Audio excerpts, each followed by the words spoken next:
Welcome back to the Warehouse Podcast. I'm Tyler. I'm Jesse. And I'm Eli. And guys, there is just so much sports going on today. There's all the of the sporting sports. Wimbledon final, Euro final, NBA finals. But we're going to Copa talk America. Well, I mean, who cares about that? That was last night, technically. Yeah, that's true. Okay. Well, yeah. I'm just throwing it out there. Well, we're recording, in case people are listening to this later, we're recording this on Sunday, July 11th, after the Orioles have made their first pick in the draft, the MLB draft, which is the biggest event today. I think we can all agree. Of course. Like the Euros, whatever. Right. Wimbledon, traditional tennis tournament, the draft. Right. See, the Euro Cup and Wimbledon have two things going against them. A, they're not our sport, and B, they're in a whole nother continent. So it's like, we're not worried about that. The NBA is basketball. It is basketball. Not worried about that. I just the MLB draft is what's left in front of us, and honorable mention to the MLB futures game. True. I mean, basketball kind of is America's thing, but the U.S. team just lost to Nigeria last night, so that might be slipping away. That's pretty shocking. It is pretty shocking. But we are a baseball podcast, so all those other sports be damned. We will talk a little baseball. And, I think I should preface all of this MLB draft talk by saying that we are not scouting experts. We read the scouting reports just like you do. We watch the videos. We have our own opinions on these guys as we watch them, of course.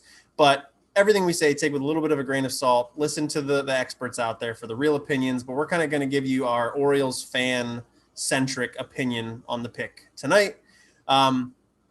So there had been talk, I'll give a little run up here. There had been talk in the past couple of days that the Orioles were kind of eyeballing high school shortstop Khalil Watson with the number 5 pick. I think ESPN, but MLB Pipeline and The Athletic, I think, and maybe Baseball America had some mock drafts come out that all had Khalil Watson going to the O's at 5, which, a lot of people were excited about. He was a projected, top 4 pick that the Orioles would have gotten at 5, but the Orioles did not go that way. They went sort of with what was being talked about a couple weeks ago and went with a college outfielder, Colton Cowser from Sam Houston State. It's expected to maybe be an underslot deal, but Eli, maybe I'll go to you first because I don't know how you're feeling about this pick, but what was your initial reaction when you saw that Cowser was the pick? It's right in line with what I expected the Orioles to do. Like, when we talk about the Orioles, we talk about the money conscious. We talk about all this stuff. We saw Heston Kjerstad last year. And unless the Orioles have a truly defined, this is the correct pick like they had with Adley Rutschman, it makes sense with where we are, what we're doing to build the system, that we would take a player who can take a little bit under slot, who still has some pretty dynamic tools, is still a super exciting player, and we can work. And, like we saw with Kobe Mayo and Carter Baumler last year, you can get a couple guys who you have to give them more money in the later rounds of the draft. And that's what we're doing. I think Cowser, people have talked about him as potentially the second best offensive weapon in the draft, coming out of college, that is. Mm-hmm. He's, a lefty swinger. They say he's more of a hitter than a power guy, but the power, they expect him to fill out a little bit. And yeah, I mean, as he has grown up, people say he's progressed very, very consistently. He started out as a corner outfielder. He's now a center fielder. If you look at his offensive numbers across his 3 years of college, this last year was by and far, the most incredible year he's had. He obviously made a name for himself enough to be taken at number 5 in this year's draft. So I think it's a good pick. I think the Orioles are setting themselves up to spread some money, maybe take a couple reaches in like the 5 through 7 rounds, guys who pretty much would honor a commitment to a college rather than going out of high school, but we might be able to pry them away with, a 7-figure deal or something like that. So I like the pick. I think the Orioles are doing what the Orioles have been doing, and it's been working so far. So I trust it.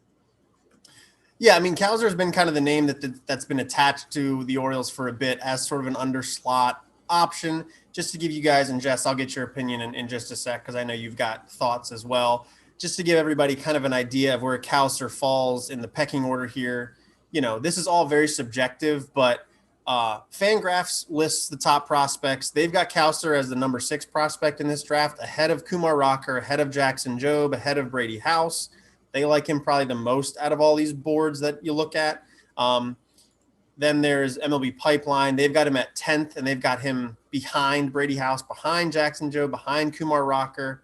I think sort of what is sort of up in the air is what position he plays. If you don't like him as much, you probably think he's a corner outfielder and he needs to add a little power. If you like him, you think he's a center fielder who has enough power for the position, actually maybe better power than average for the position. And I like the pick as well. Jesse, we talked a couple of weeks ago about, specifically the underslot strategy, which, it remains to be seen if Cowser is underslot. He hasn't signed his deal yet. Maybe he's not underslot. But if it is an underslot deal, all things considered, do you like the Cowser pick as well, Jesse? Right. So overall, I like the idea of going big on the number 1 pick, and it doesn't feel to me like the Orioles chose to do that. If Cowser was who they liked overall, best overall, then I'm definitely cool with the decision. And if they can save a little money in the process to sign later draft picks, that's fine with me. My main thing is that I want this guy to be the guy that the Orioles wanted the most out of all the guys that were still available. So if that's what happened, then I'm fine with it. But if they wanted to sign a 3rd round pick or a 2nd round pick and took a guy they liked even just a little bit less in the 1st round in order to try to do that, then I think we're in dicier territory, and I'm not as big a fan of that idea. So yeah, I mean, the other thing I think worth noting is, especially with Watson still being available, and even Lawler was available at that point in the draft. And House, too, another high school shortstop. Right, exactly. And shortstop is very much a question position for us. We are not sure that this organization has the Orioles' future shortstop. So it would have been nice to have maybe potentially addressed that need. Of course, these are high school seniors. So you never know what the needs are going to be in the future. Maybe Gunnar Henderson does stick at shortstop long term, even though that looks unlikely. Maybe Joey Ortiz does pan out, and he could play shortstop for several years for the Orioles. All of those are possibilities, but we don't have an Adley Rutschman shortstop in the organization right now, who is basically a shoo-in, more or less, to be the shortstop of the future. So it would have been nice if the Orioles had maybe addressed that. Obviously, nothing is guaranteed ever, right? That's understood. But it might have been nice to see the Orioles pick somebody who, at such a critical position, would have had a very good shot or a legitimate chance to be the shortstop of the future. So that's the one thing I think about. And that's another critique I have of the pick, but and that's another angle about how I think about it from. But I'm not saying the Orioles definitively did the wrong thing here. I'm not saying that. And what I'll say about the draft class is, again, basing this off of what sort of experts have said, and then maybe even sort of based off the evidence of where these players are going in the draft, is that there's not really a consensus top even 3 players in this draft. Marcelo Meyer for a long time was mocked to the Pirates at number 1. He ended up going 4th with the Red Sox. He was the top shortstop taken. Then you've got Lawler at 6, House at 11, Watson at 16. There's definitely some disagreement on what the ability of those high school shortstops is. So, yeah, it'd be awesome to have that Adley Rutschman type of prospect at the shortstop position in the organization. I'm just not so sure, based off of what other people are saying, that prospect was even available in this draft. Right. So it sounds like what the Orioles kind of did was they did exactly what we've sort of learned Mike Elias will do, is he went a little bit safer while still having a high enough ceiling. Apparently, there are models that the Orioles put these players' numbers through, and Cowser is, in some of those models, the second best offensive player in this draft, behind only Louisville catcher Henry Davis, who was already gone. So in that regard, the Orioles might have gotten the best hitter available to them. And if that's the case, I'm not so sure this guy's going to be an underslot pick. So that changes the math a little bit too. But yeah, one kind of interesting thing about that is one thing I noticed is that when the Orioles went for this underslot, quote unquote, with Kjerstad, you had somebody who was essentially the consensus top power-handed lefty bat in the draft. And then with Cowser, you're going with somebody who is also a consensus, like who has a good guy. floor. Yeah, who has a good floor. And so you're picking tools that translate well, that are already pretty developed because they've both been college outfielders, both already established. And I think that should be mentioned. They obviously are probably going to take lower deals, but at the same time, they are well-established prospects. So as Jesse was saying, there are two schools of thought, because if you are of the mindset that only 50% of first rounders ever make it, then you should spread out your draft pool and you should go for quantity. But at the same time, once you leave that first round, I don't know the numbers on the second round, but I'm sure it's below 25%. I'm sure, it just keeps going down and down and down after that. So you have to hit on your first pick is basically the logic on the other side of it. And with these guys, if you are not taking the best available player, you run the risk of not hitting on that first pick. And that is a legitimate risk. And that's what Orioles Twitter is probably screaming about right now on our phones. And I understand that. But at the same time, knowing that it is only 50% in that first round, spread out your draft capital, acquire as many quality prospects as you can, and you have a better shot at hitting on any one of them. Somebody who's a fifth rounder might have third or second round talent, might have comp round talent. So it's a difficult game to play. Clearly, Elias and co are of the mindset that you need to be economical at all times and make the most of your money and do XYZ. And they think that the signing bonus that Cowser is going to get relative to the quality of player he is a better value than what somebody like a Khalil Watson would get, given how good of a player he is. Right. And I mean, none of us have ever been part of an MLB front office. None of us know exactly what goes into this, but what you do know just from hearing people talk is that this is all very subjective. And you can kind of tell that just from going and looking at a draft or a prospect board from Fangraphs or MLB Pipeline, and you'll see a guy that's like ranked 30th being picked 7th overall, like the high school pitcher Frank Mazzucata was with the Royals at number 7. Like, there's no obvious answer here. You hope the Orioles went into the draft with a plan, and I think based off of information or based off of just watching what Mike Elias does, Mike Elias is going to do Mike Elias is going to do stuff the way that Mike Elias plans to do it. He's not really too influenced by outside, things at hand. He's got his plan. He sticks to it. And for worse or for better, that's how it's going to go. And, I can't really hate on that unless we don't see it turn into success at the major league level. I've kind of said on Twitter a couple of times, I've liked the connection to Cowser for a long time because I like the idea that he can play all three outfield positions. Even if he's not a center fielder full time, he probably can play the position. He probably rises pretty fast. He's probably here, not next year, but potentially the year after, if we have full minor league season in 2022, as I would imagine we will. There's a lot to like there versus a high schooler that is going to be in the minors for 3 or 4 years and then even then might be a flop. I like the pick. I know a lot of people won't, but I can't hate on it. That said, looking at who was available at 5, was there another player maybe you would have liked to have taken? Kumar Rocker's like the obvious name that I think kind of jumps out. You're shaking your head. Yes, Eli. Would you have rather them taken Kumar Rocker? I'm not sure rather. It's a difficult thing because I think that to me, kind of the knock on Rocker was that it was partially about conditioning. They thought his fastball was fading a little bit. It was partially about, he's a little bit wilder, but he has the single best out pitch in the entire draft with that slider.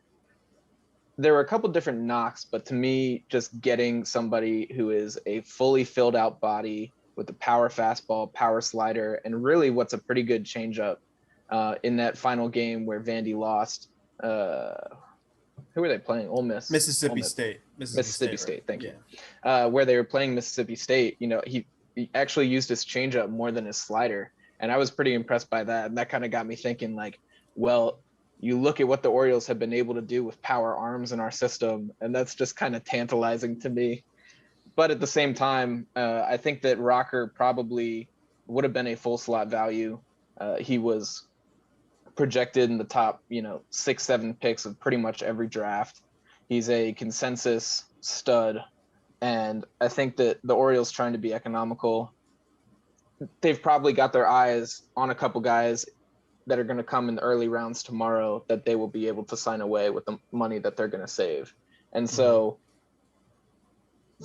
for me as the fan, the gut reaction, I wanted the big power arm out of Vandy. The story all year since he threw his no-hitter last year in the Super Regionals, the story's been Kumar Rocker, Jack Leiter. What's going to happen? And so your eyes light up at that. But at the same time, I think that probably the less flashy move is always the right one. The Orioles were not blinded by the allure of Kumar Rocker, of his name, of the connection with Jack Leiter and the Vandy Boys slogan and everything. And so I think that means they probably made the right decision. Okay, Jesse, you were seeming to agree with what Eli was saying up until he said they made the right selection. Yeah, I mean, I guess my thing about it is, from a fan's perspective, Kumar Rocker definitely would have been the exciting, dynamic pick, right? I've seen a lot of Kumar Rocker's highlights. Like you were saying, tantalizing is like the perfect word for him because he does have that wipeout slider. He does have the power arm. He is like a big guy when he's on the mound. He's, like everything that you could kind of want in a pitcher. He was definitely kind of the exciting pick. And like Eli was saying, what our farm system so far has been able to do with these power arms, what they've been able to do with Grayson Rodriguez, among others, that's an exciting prospect. And it seems like it might be a good combination. The Orioles minor league system with Kumar Rocker paired together could be a really good combination. So that definitely would have been the exciting pick. We would have hoped to have seen him in the major leagues pretty soon, not too far away, probably a similar timeline to Cowser. I don't know. I don't think it's necessarily the right or the wrong thing to do, but it definitely would have been a more exciting pick. This is a guy that is potentially, who knows, but Rocker is a potential all-star, potential Cy Young Award winner. We have no idea, but all those things definitely seem, at least to me, within his reach. And maybe those are for Cowser too. I'm not sure, but it seems like Cowser is kind of a lower ceiling type pick to me.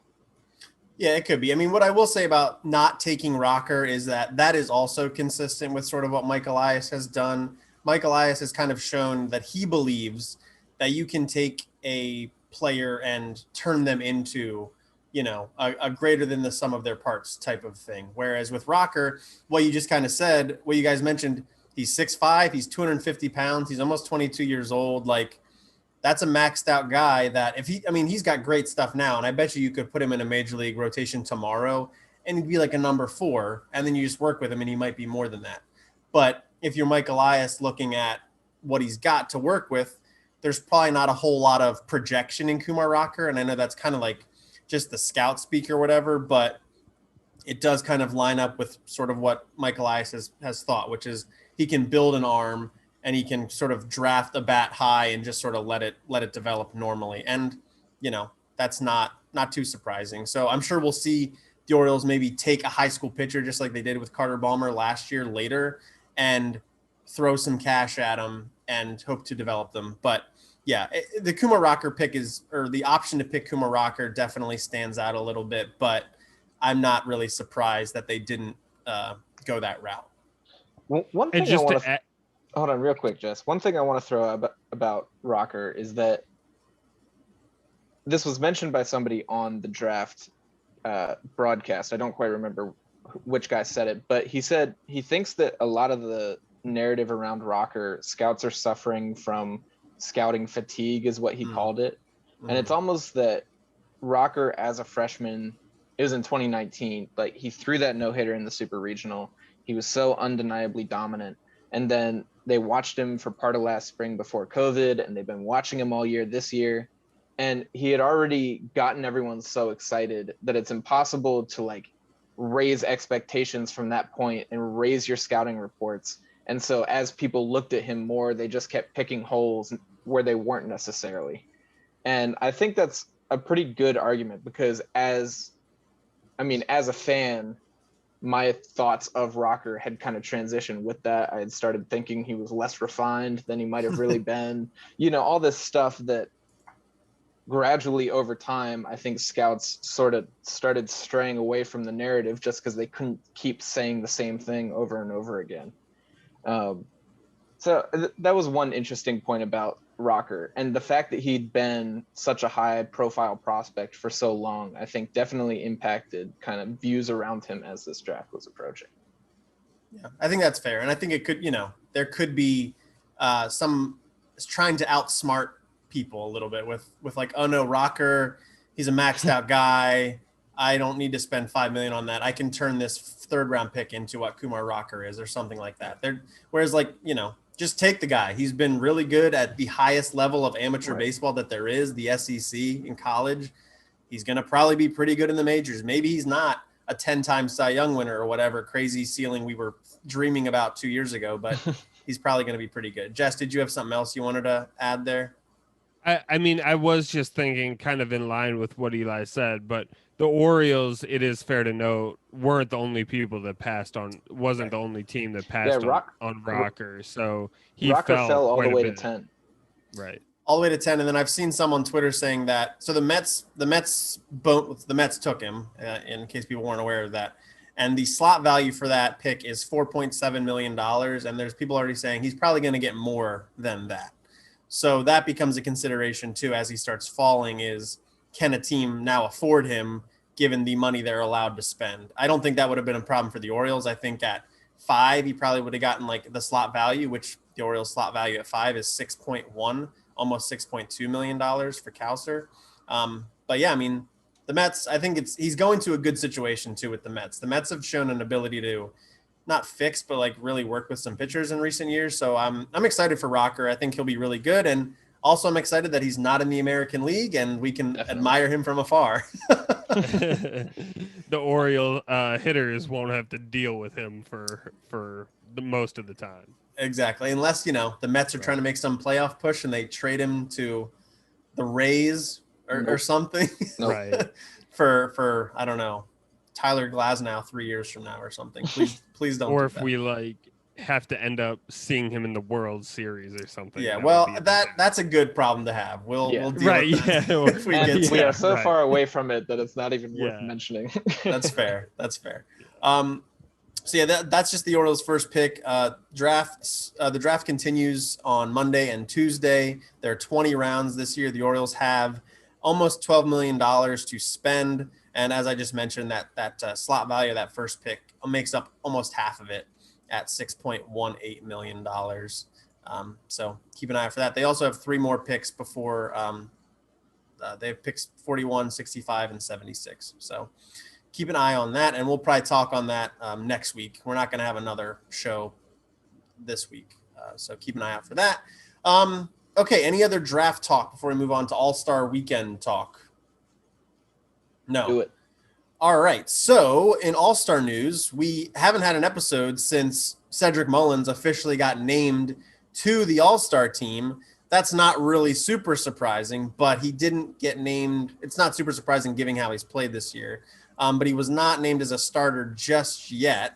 Do you guys think he will be a starter? Now, by the time this comes out, maybe he is a starter, but that has not been announced just yet.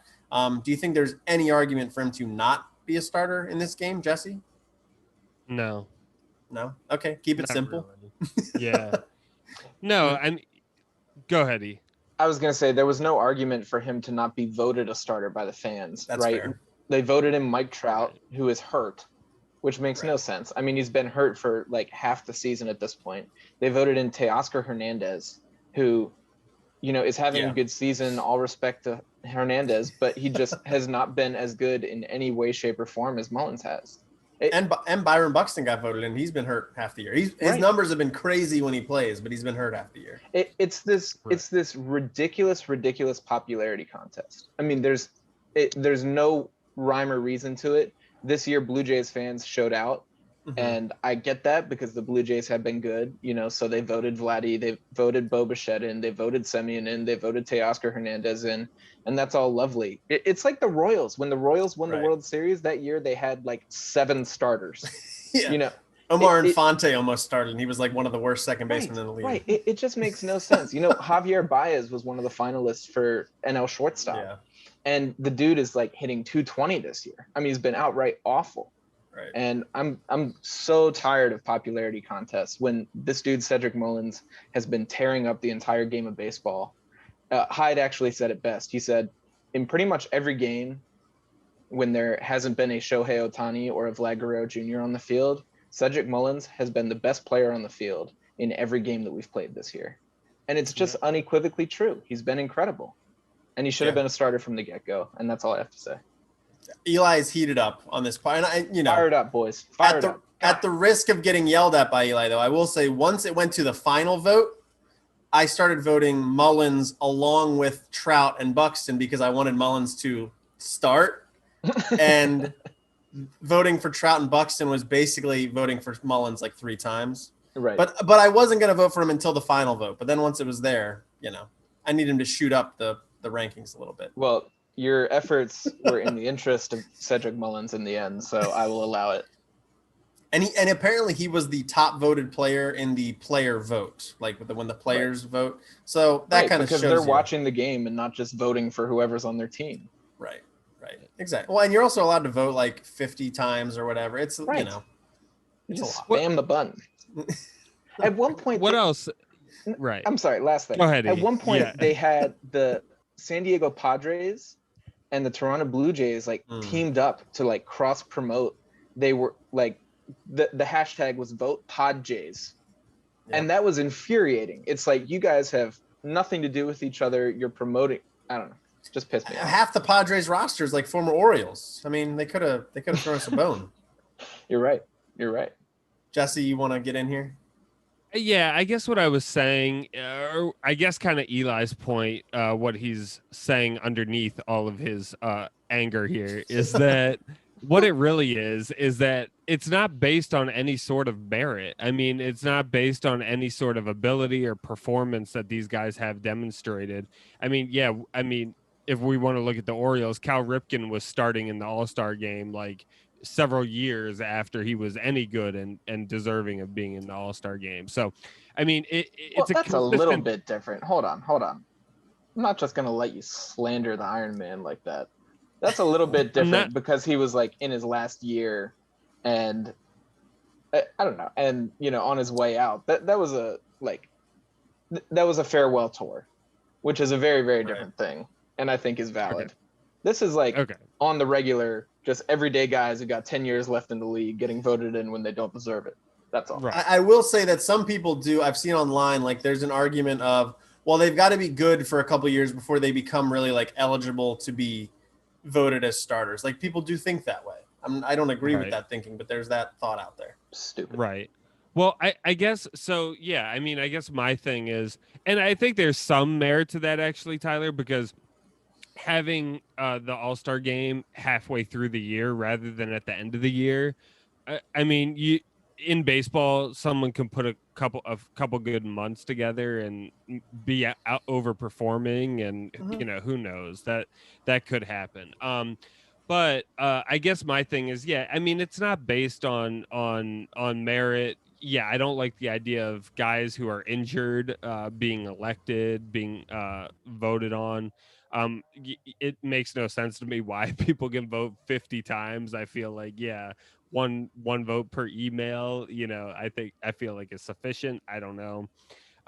But I guess my other thing about the whole process is that, well, I guess the one thing I will say is, like, when you go to the games normally, in a non-COVID years, they pass out the ballots. So of course, there's no fair, equitable way while people are doing that to have a legitimate all-star voting. But yeah, so I guess what's frustrating to me, my thing is, I am more happy that Mullins made the All-Star game more than I'm angry that he is not a starter. I feel like being the starter is kind of it. It's not that important to me. I feel like you make the All-Star team, Hopefully you get an appearance. If you don't make it in the game, yeah, that sucks. And, that's really unfortunate. And if that happened to Mullins, then I'd be very upset.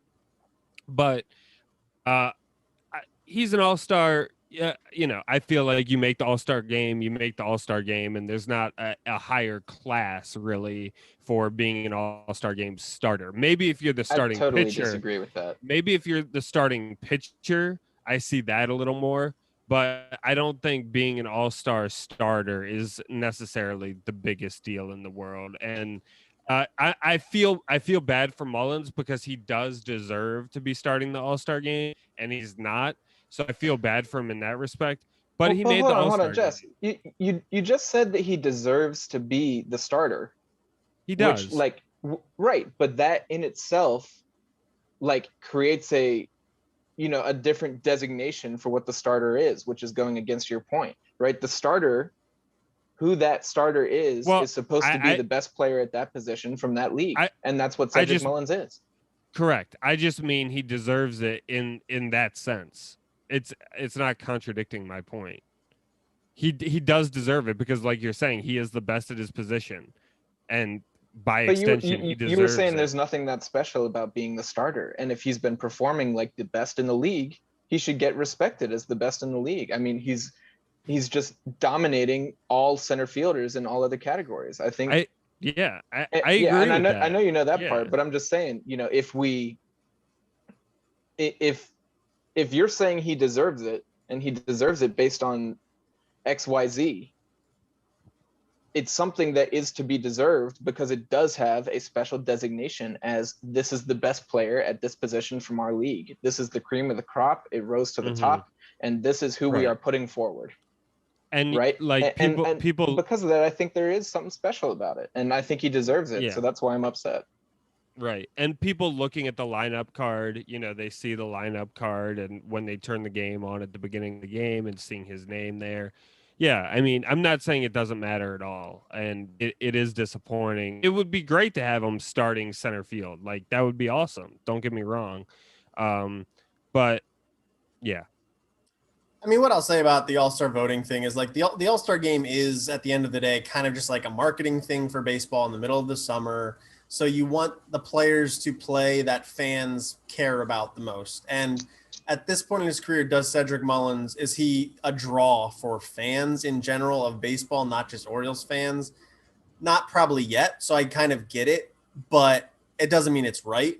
I'm sure that they could do something to overhaul the voting a little bit. Maybe the players pick like the top 10 people at each position that are eligible to be voted for. So you can't stuff the ballot box to the extent that some guy hitting 220 with a 280 on base percentage is even going to get a chance to start. But then I would imagine what we'd see from that is there's also probably some popularity contests within the players too. Like Javier Baez could still maybe be in the top 10 because he's Javier Baez, I don't know. I think I understand where you're coming from, though. Cedric Mullins is a guy who's beaten the odds to be where he is in his career, and he deserves the recognition to be an all-star starter, because I do think there are are levels there. So to contradict your point, I'm just on a warpath tonight. Excuse me. No, but like you know, when you say that Cedric Mullins is not necessarily the guy who would draw the most fans for who we could plug into center field, I think that is nothing more than an indictment of the MLB's marketing. Right? Mhm. This is a dude who pretty much outright sucked as a hitter, and he has totally refined his game, totally switched up. He's now like too old to be a prospect anymore. This was pretty much his last shot in the MLB, and he's come out and been one of the best performers in the league. So I think that's an incredible marketing story. It's a great draw for a lot of fans. You know, he's a black dude, and people have been talking about the MLB not quite doing as well in black communities recently. I think it's a wonderful, wonderful way for the MLB to market. And I think if they're not doing it, that's their fault and not any fault of Cedric Mullins.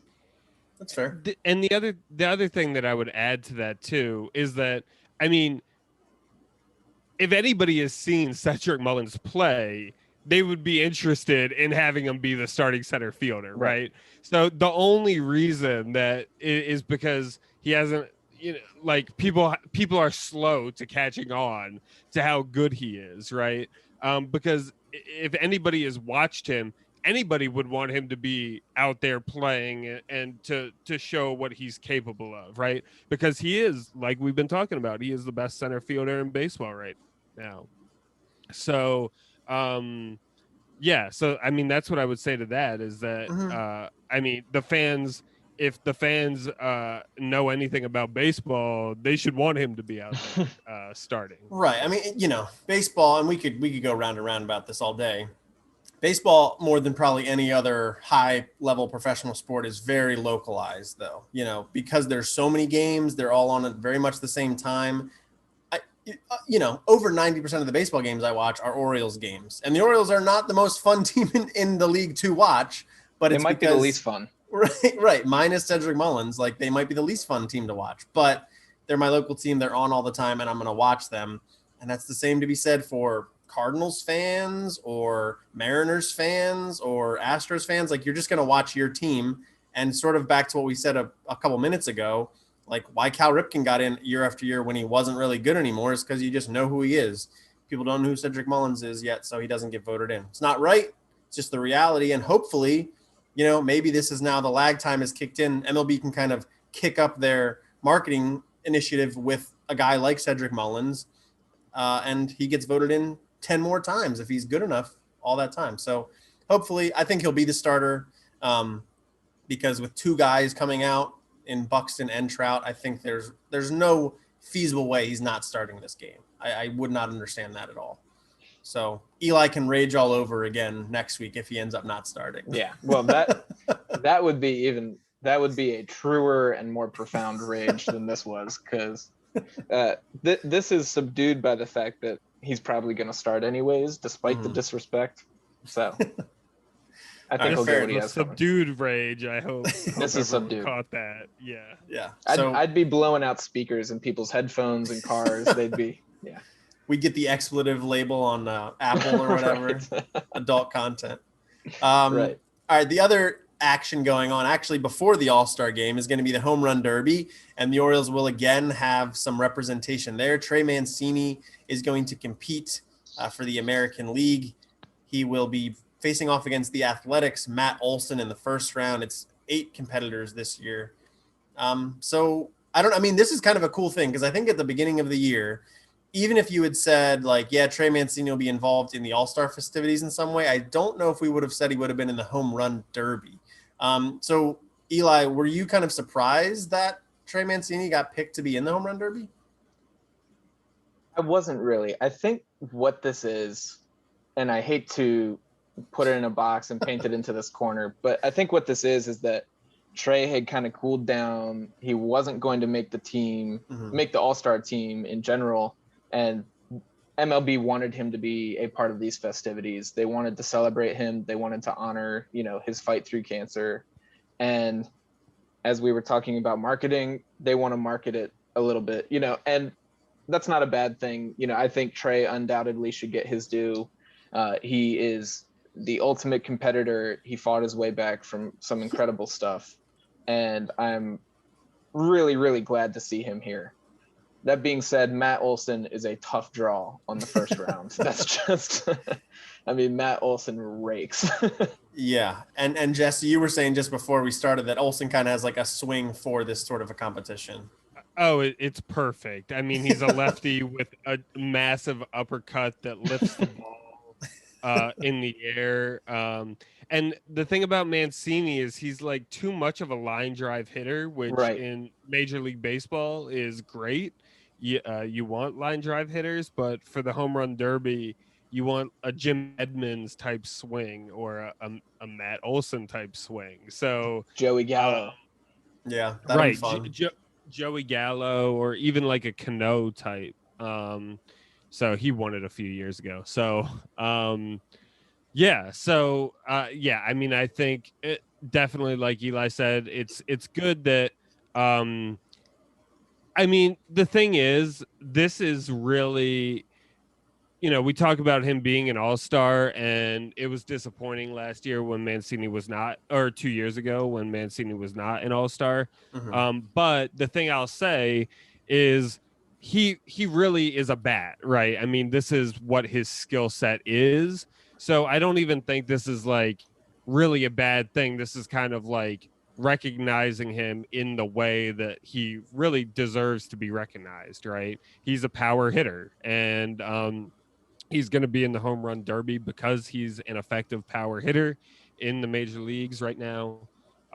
So I think that's a good thing. He's not a very good fielder, so it's not like we're going to be like, oh, all right, yeah, use that. Tear this guy down. Well, I'm just saying, like, I'm not going to miss him like defensively at first base, like in an all-star game. I'm going to be able to see him mash and hit home runs, and I think he'll hit a few. Like we're all saying, Olsen is a really tough draw, but if he just holds his own, even if he goes out in the first round, if he knocks a few out and hits a few, then I'll be more than happy with that. That's definitely, I mean, look, he could win the whole thing. It's who knows who's good at hitting home runs in this sort of situation with a crowd watching. Like nobody really does this. Even in practice, like, yeah, you can take batting practice and hit home runs, but not usually in front of 50,000 people plus a bunch of TV cameras and all that stuff. So I don't know. He could win the whole thing, but yeah, my goal right now is that he hits a couple. I think Jason Bay, like 15 years ago, didn't hit any, and that was super embarrassing. Right. Which again, Jason Bay was kind of a weird pick to be in a home run derby, but yeah. So just as long as he hits a couple, that's my goal. I don't know if he'll win. I don't know if he'll get through the first round, but that would make me happy. Eli, do you have like a projection or a prediction? Oh, sorry, Jess. I was just going to say, I think Jason Kendall also had like a 1 maybe like several years ago too. But yeah. Throwback. Yeah. Jason Kendall still holds the record for the largest Pirates contract ever with $60 million. I think you've mentioned that on this podcast before. I think I did. It's a good fact. It's one of my favorites because it just shows how little they care. But yeah, I think Trey reaches double digits in his one round. I think he will hit the ball well, and that's all I'll say. I think it'll be a good show. Okay. The balls are gonna fly. It's Coors Field, so I think that we could enter Orioles' worst hitter here. Let's go with Domingo Leyba. I think we could throw Domingo Leyba up there, and he could probably hit 3-4 home runs. So okay. And they're not Coors Field. It's Coors Field. That's what happens. And they're not putting the balls in the humidor, so the ball is probably going to fly a little bit. Oh, that's going to be so much fun. Yeah, I'm looking forward to it. It'll be good. Otani's in there. Pete Alonso. Oh, yeah. It's a lot of Juan Soto is in there. That's the other one I was trying to think of. It'll be a good time. Yeah. Okay. The other All-Star mention or event to talk about just real quick was that the Futures game happened today as we record, and the Orioles had some representation from Adley Rutschman and Marco Diplan. Is that how you say it? Diplan? I think it's Diplan. Diplan. Okay. Yeah. Sorry.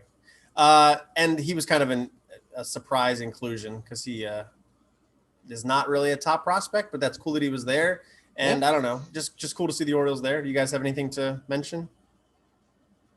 Honestly, not all too much. People have said that. So Diplan was apparently a starter, and he got converted to the bullpen this year and did pretty well. I don't know. He didn't look very good today. He gave up back-to-back bombs, but you know, he's 24 years old. I think he's in AAA, so it's like, you know, he's not a huge prospect. It's cool to see him get some recognition for the good year he's having. And Adley, of course, we love Adley. Plaster him everywhere across the MLB. I had seen mention that, you know, the MLB tries to make the futures game into sort of this is all the countries that we're popular in, and they'll have players from the Dominican, from the Venezuela, whatever.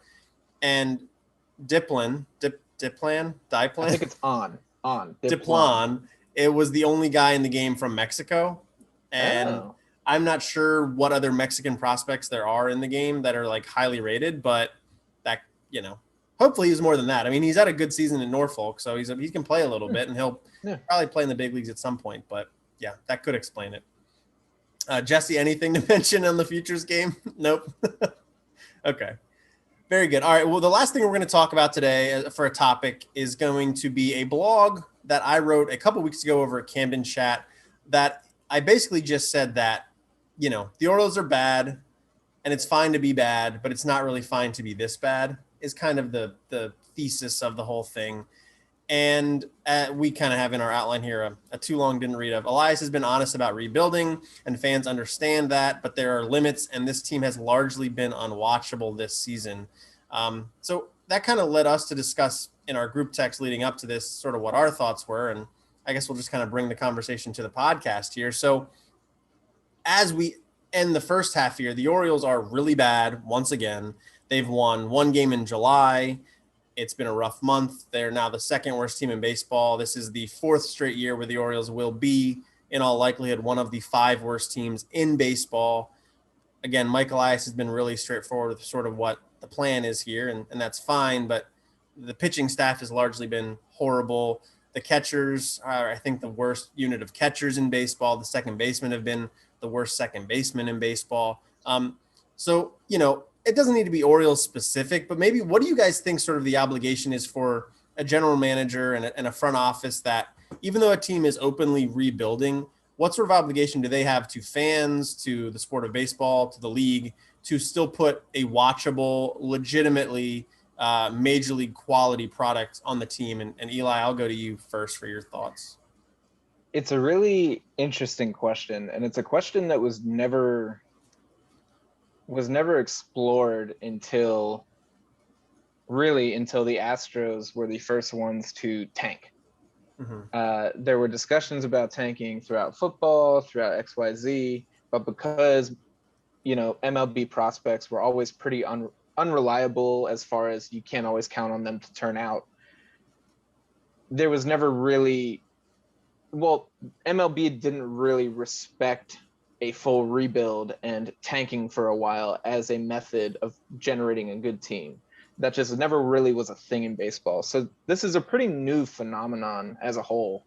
And I think it's a really interesting question because, you know, the easy argument to make from the Orioles standpoint is that in doing this, we are refining our product for future years. You know, we have to maybe pull something back from what we're outputting right now in order to create the best version of ourselves for years to come, to put out the best product, to put out the most entertainment for years to come. That being said, as a consumer of that entertainment,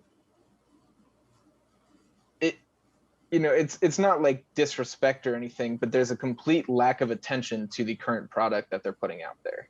And I don't know, we threw this out on Twitter, it sparked a whole conversation.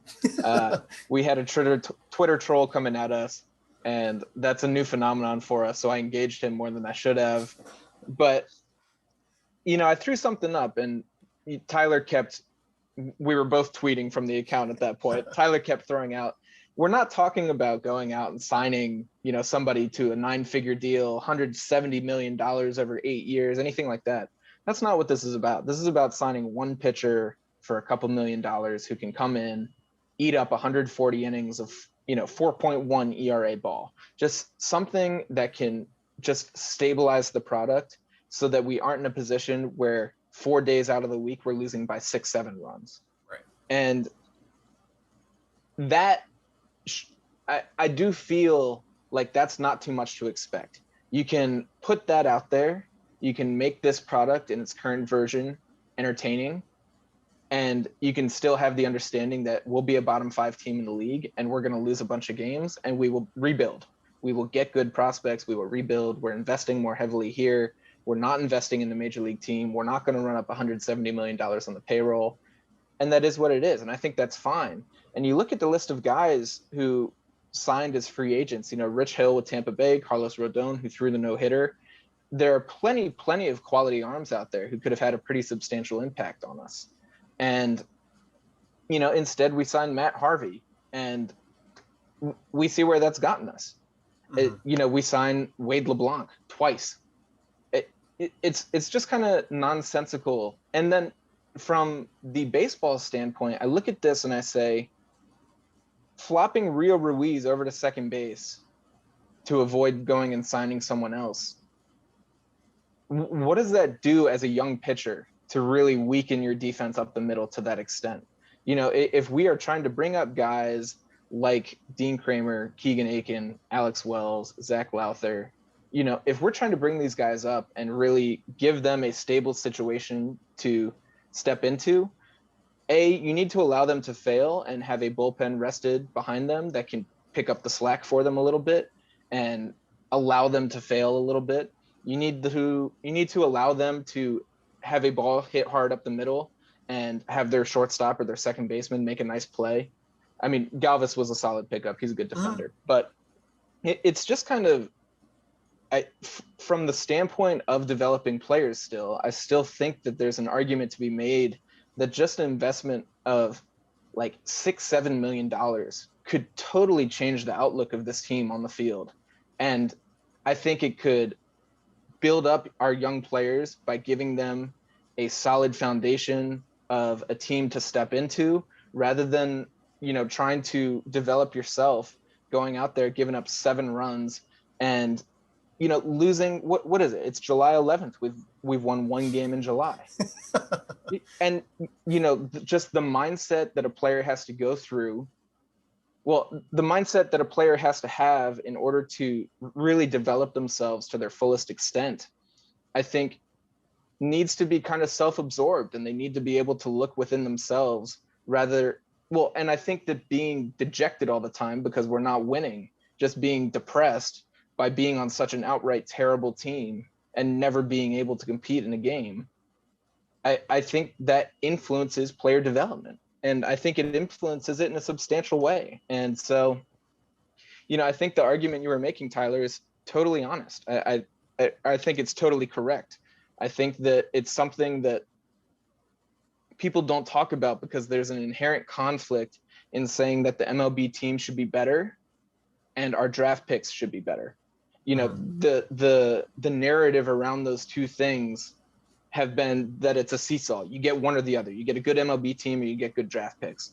And the argument that $6-7 million is in any way, shape, or form going to really impact the draft pick that we have at the end of the year, the record that we have at the end of the year, I think is a fallacy. I think it's something that is partially concocted by Mike Elias, by our PR, by, the relation side of the Orioles organization that's putting forth this message that we have to be bad right now in order to save a couple $1 million a year.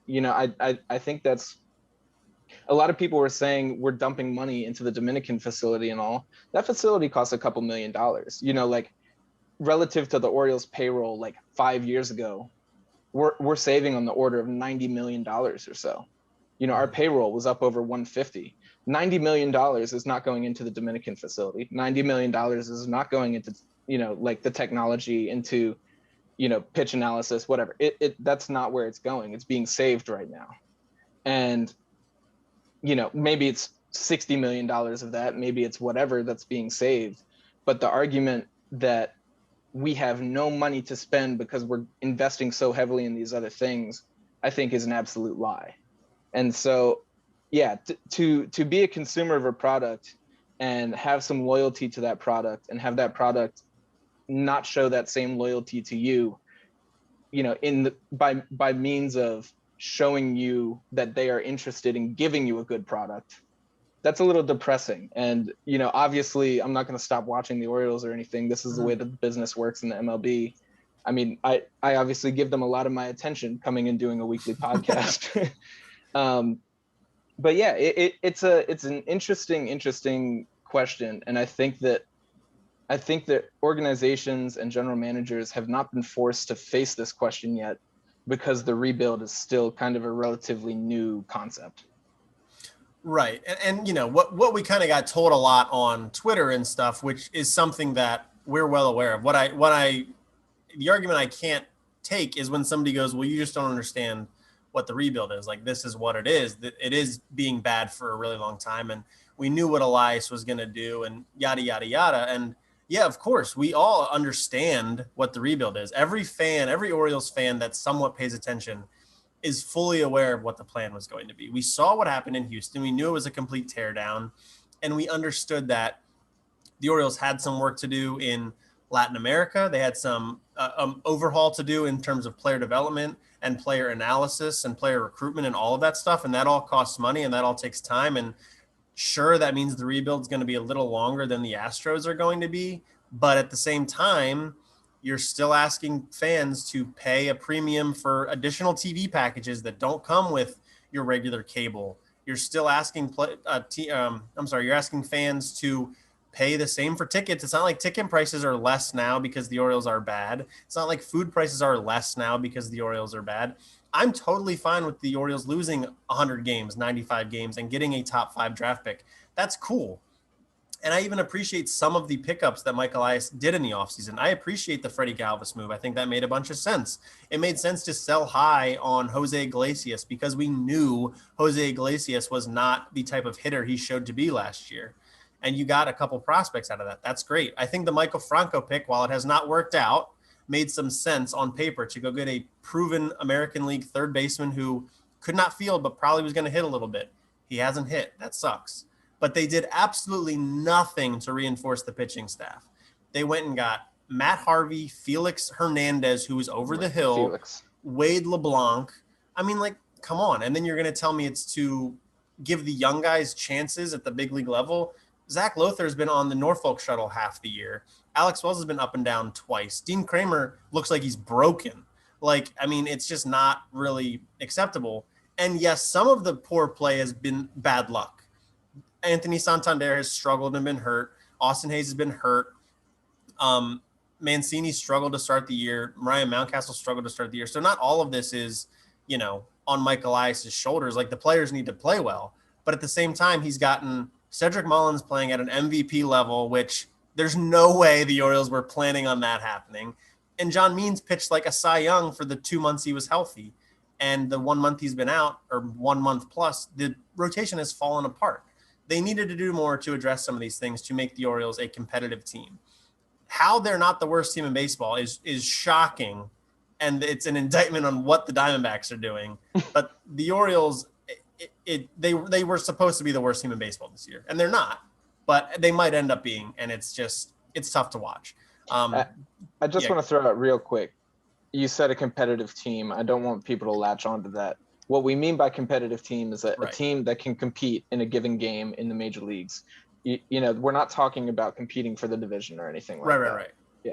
Well, yeah, because and I kind of, what I want to do sometimes is just take like a screenshot of like a week or two for the Orioles sometimes, because you can go back and be like, they lost 10-1, 7-2, 8-1. Like, those are some weeks where the Orioles just get blown out 5 times in a week. I mean, when they played the Astros in Camden Yards and then the Blue Jays in Buffalo, they lost to the Astros 2-10. They lost to the Astros 13-0. They lost to the Blue Jays 9-0. They lost to the Blue Jays 4-12. Like, it's fine for that to happen on occasion. It happens to the Orioles 3 or 4 times a week, and that's not okay, in my opinion. Even if you're losing 100 games, it's not okay to get blown off the field half the time.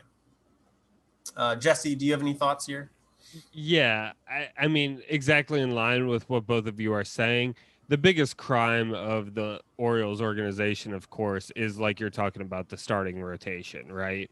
Um, I mean, if you look at the starting lineup, like that's coming into the year, that's I'm okay with that starting Right. lineup. That's an acceptable starting lineup.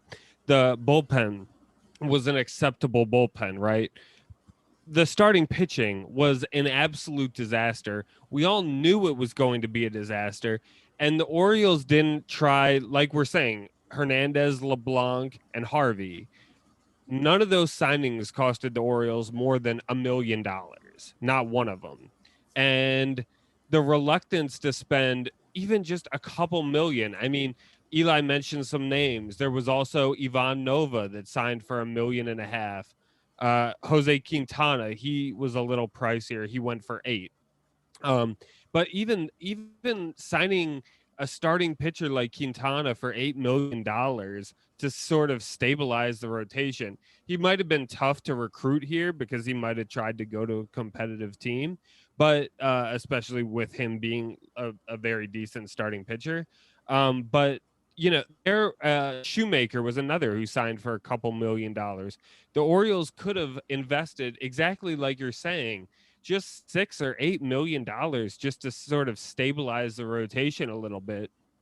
And it would have had tremendous effects on the other starting pitchers that we were kind of relying on, the younger guys, whether it be Kramer, whether we were hoping Aiken would, reemerge as a starter, whatever the situation was. And the bullpen wouldn't be so depleted. I mean, we came into the season with a decent bullpen, and I mean, they're pitching without arms at this point in the year because they are so overworked and so overused. And the thing for me also is, yes, I think, of course, the organization has a responsibility to fans, but the organization also has a reasonable responsibility to try to keep these players safe. And with the starting rotation being as dismal and as poor as it has been, and expecting the bullpen, I mean, poor Adam Plutko, who it feels like pitches 2 1/3 innings to 3 innings every other day. It feels like, right? I mean, poor him. I mean, um, it, We just saw there, Lakins go down with an injury. right? Lakins had an elbow injury. Yeah, and he was getting used a lot. The thing that I'm very worried about is these players' health and safety, and it seems like this Orioles, if they cared more about the health and safety of the starting rotation of the bullpen, they would put some more investment into improving the starting rotation, making it not even good, but like not as pathetic as it's been. Even if the starting pitcher gives up 5 runs, at least get a guy who can throw 5 or 6 innings most days, right?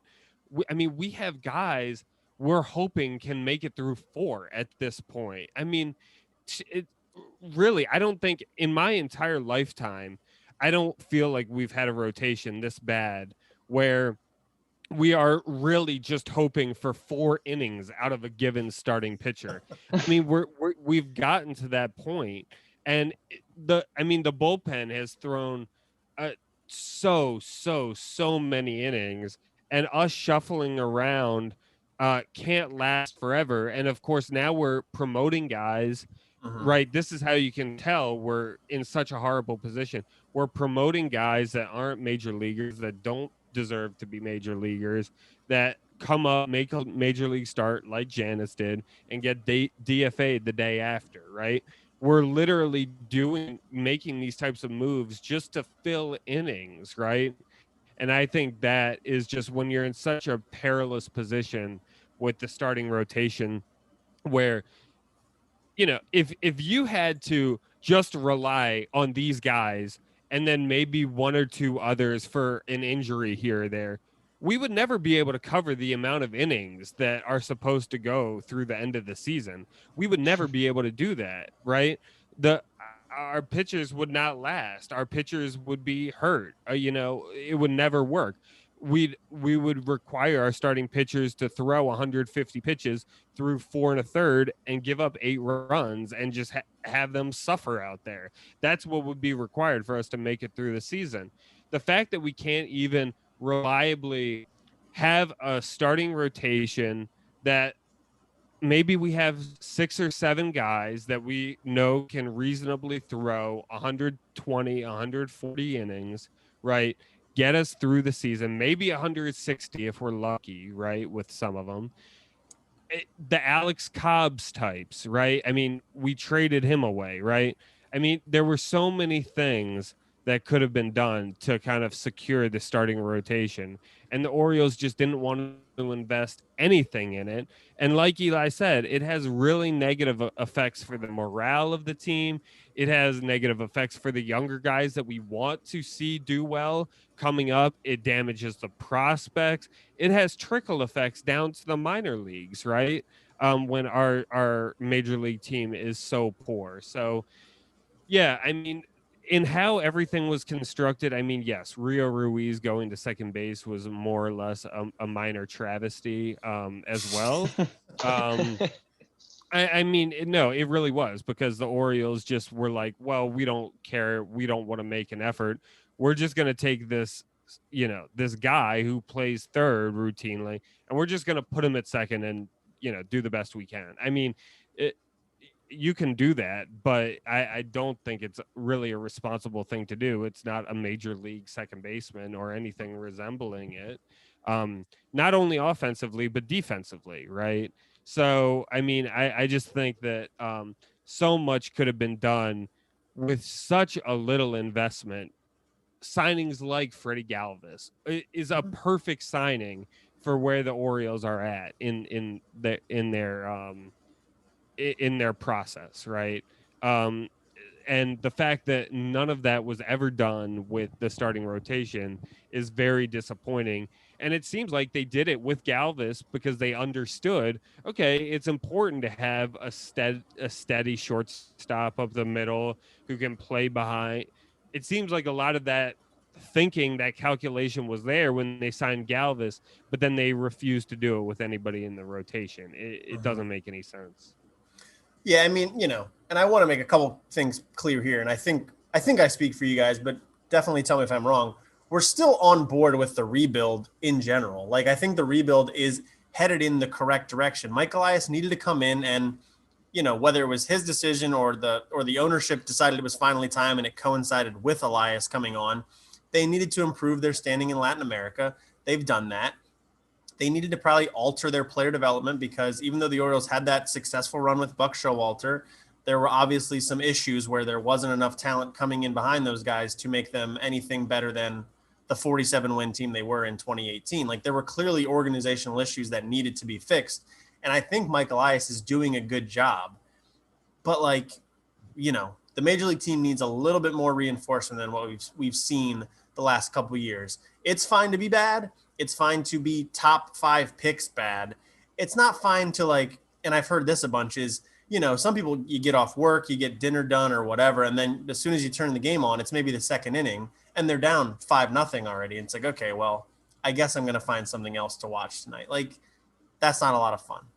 I think things are going well in general, but just a little bit more. And I'm not sure he planned for it to be this way, but it's been this bad and there needed to be a little bit more of a backup plan versus what you just said now, Jess. We're seeing guys like Connor Wade is coming up for a day. Sean Anderson was not good when he made his 1 inning appearance.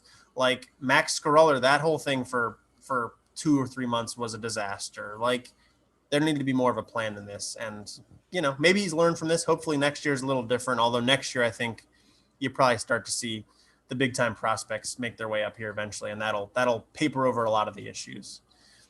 What's frustrating though, Tyler? I mean, just to push back a little bit on what you said, what's frustrating? I mean, we knew the rotation was going to be this bad, and he should have known it was going to be this bad.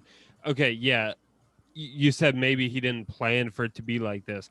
This should have been the expectation looking at this rotation. I mean, John Means overperformed A little bit. I mean, what he performed was not like unreasonable, but he overperformed a little bit and I feel like Kramer and Lopez are maybe underperforming a little bit, but they're not far off the mark, and their underperformances are completely within the range of what is reasonable to expect, right, from those starting pitchers.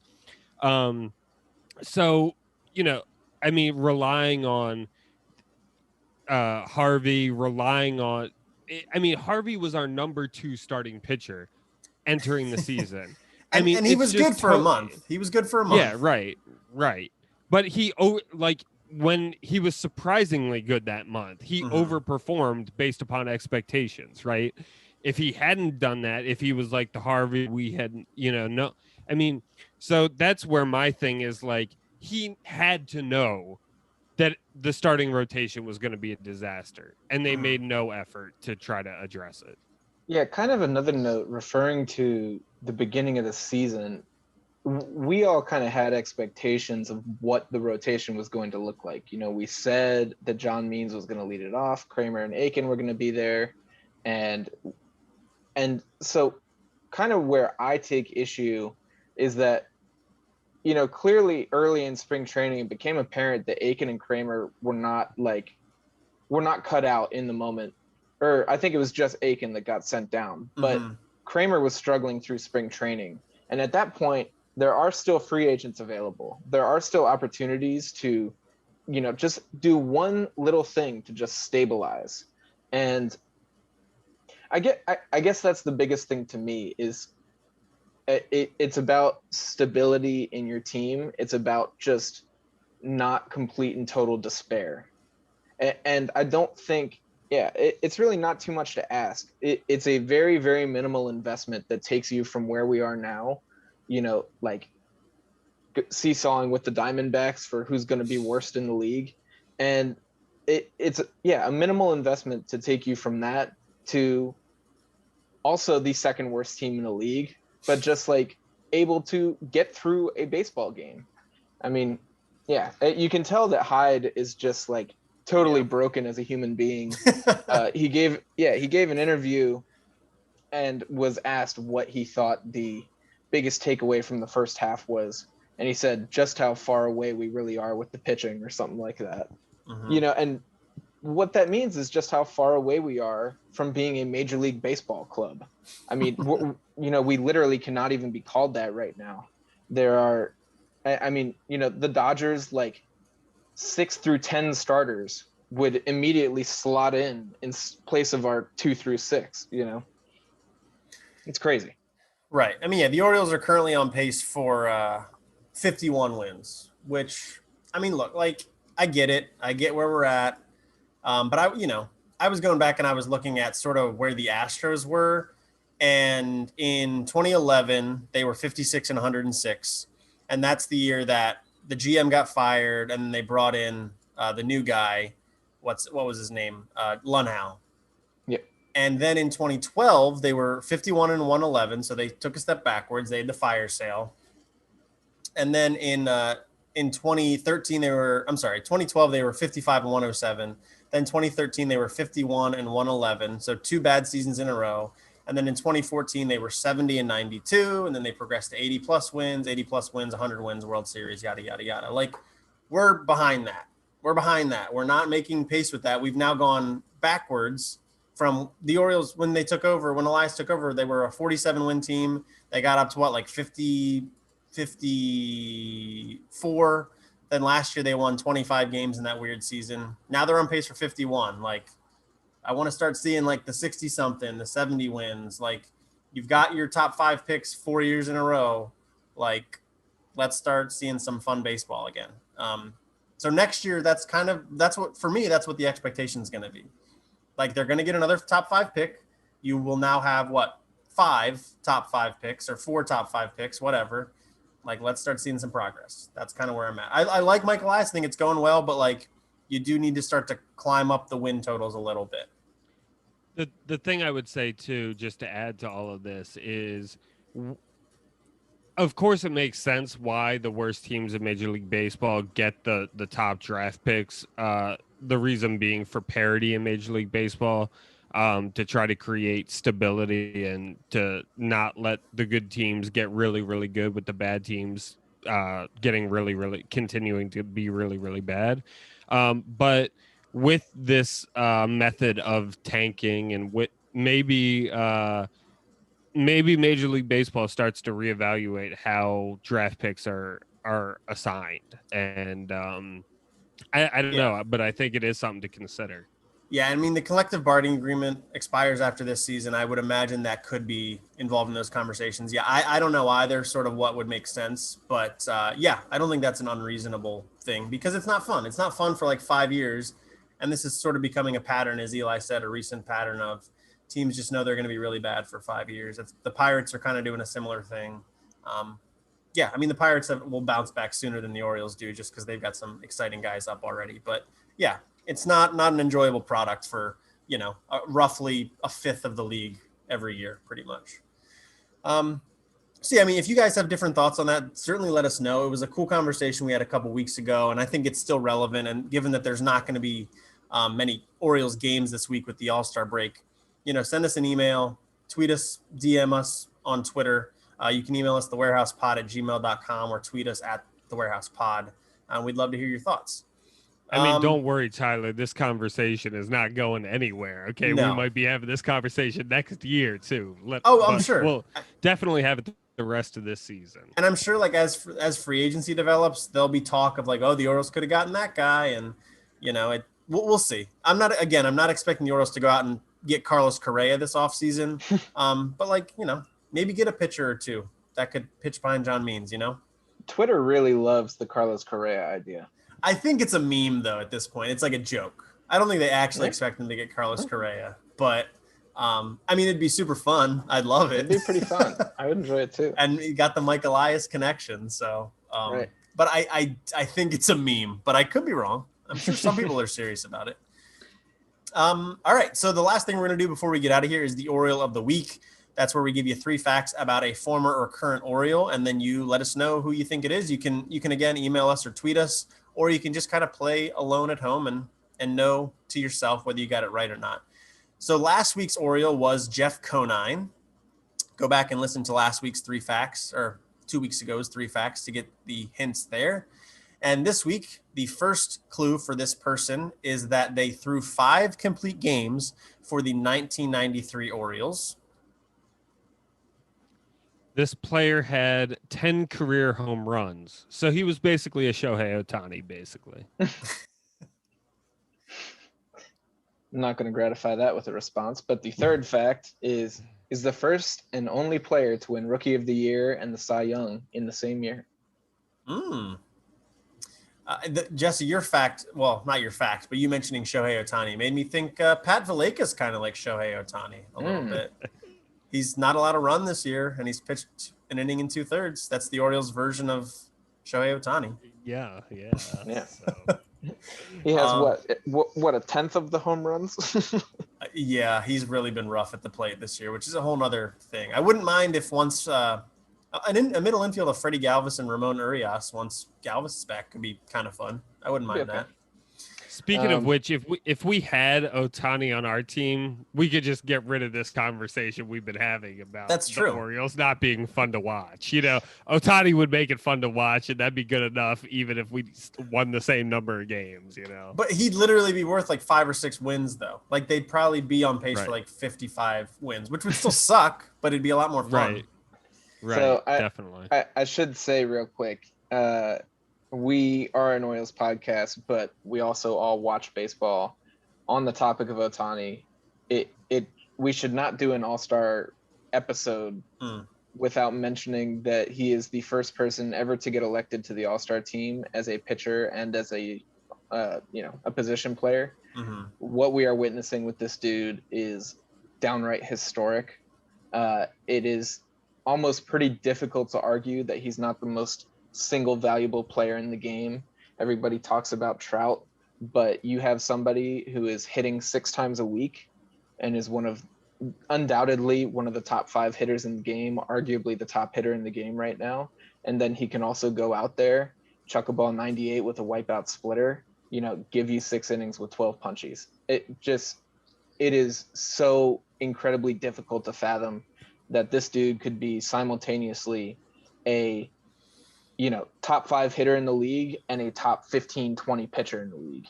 And we don't even get to see him in the outfield, but he actually has the highest sprint speed on the Angels roster. I mean, the dude is just transcendent.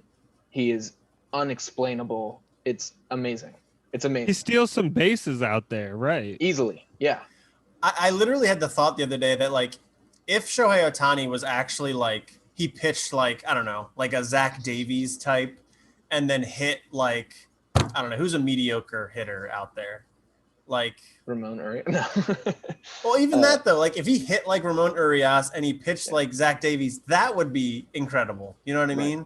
Like a guy that's an average pitcher and an average hitter, he still would be, I don't know, like a 3 or a 4 win player just because of his decent contributions. He's one of the best at both things. Like it's insane.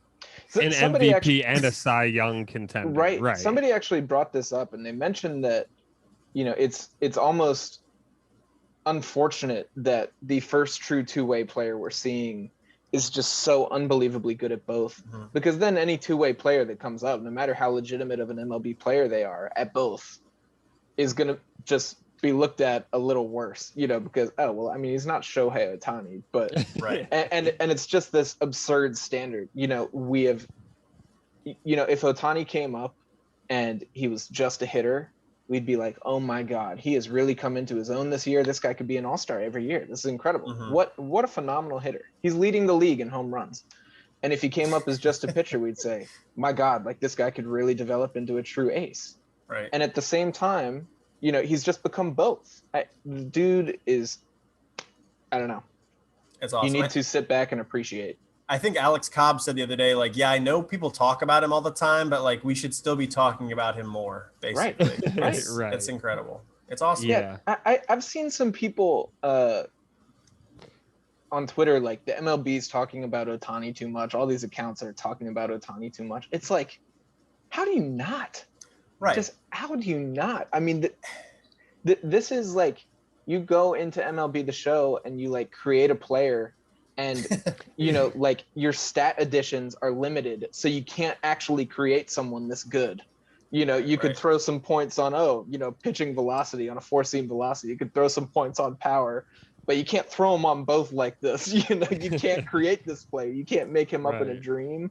You can't make him up. Wow. And it's also like, we need to kind of appreciate we've got him right now because he's had injury issues in the past. He could have injuries again tomorrow. Like what you're seeing right now is a historic thing that will be talked about for a very long time. I think 2-way players will become maybe more common, but will they ever again be the best at both at the same time? Or, maybe not the best, but one of the best at both things. I don't know if we'll see that again anytime soon, which it's really cool. And I have to say too, just in line with this, like the MLB is like really kind of has like a lot of really exciting players that are going to be kind of on display for the first time in this All-Star game. Ohtani, really. I maybe Tatis, maybe he was there a couple years ago, but then also Vladdy Jr., of course. So there are a lot of like really young, developing, really exciting players right now.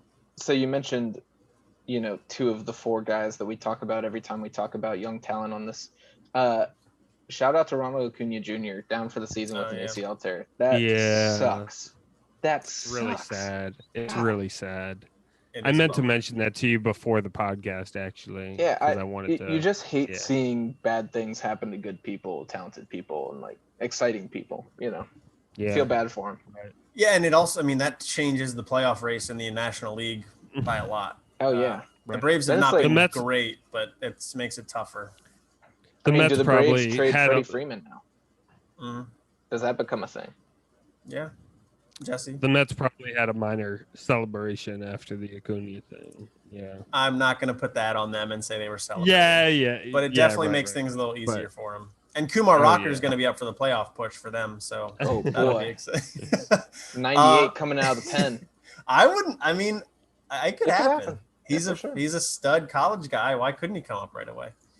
Right. Work out of the bullpen. I'd like that. All right. Well, so like I said, we're not going to have a show the rest of this week because there's not too much action. We'll be back next week. We'll recap the rest of the draft. We'll talk about hopefully Cedric Mullins doing something awesome at the All-Star game and Trey Mancini winning the home run derby, and then probably talk about a little bit of the action of the Orioles' first series out of the All-Star break. They go to Kansas City for 3 and then to Tampa for 3 before getting back home at the end of July. Then we'll be talking about trade rumor stuff. All right, let's give people some information for how they can follow us online. Eli, where can people follow you online? People can follow me on Twitter at Elijah Ginsburg, and I'm just going to leave it at that because that's usually the only one I use. Fair enough. And Jesse, how about you?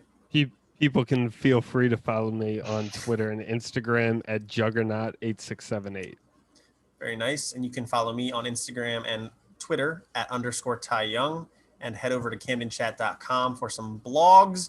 Also follow the podcast at The Warehouse Pod on Facebook, Instagram, and Twitter. Email us, thewarehousepod@gmail.com. And if you do nothing else, please go and subscribe or follow us on whatever your preferred podcast platform is, Spotify, Apple Podcast. We should be on all of them. If we are not at your spot, send us a message and we will try to sort that out for you. But all right, guys, I think that's all we've got. It was a pretty fun show. So we'll Definitely get on out of here. Until next time, I am Tyler. I'm Jesse. And I'm Eli. And you have been listening to The Warehouse Podcast. Go O's.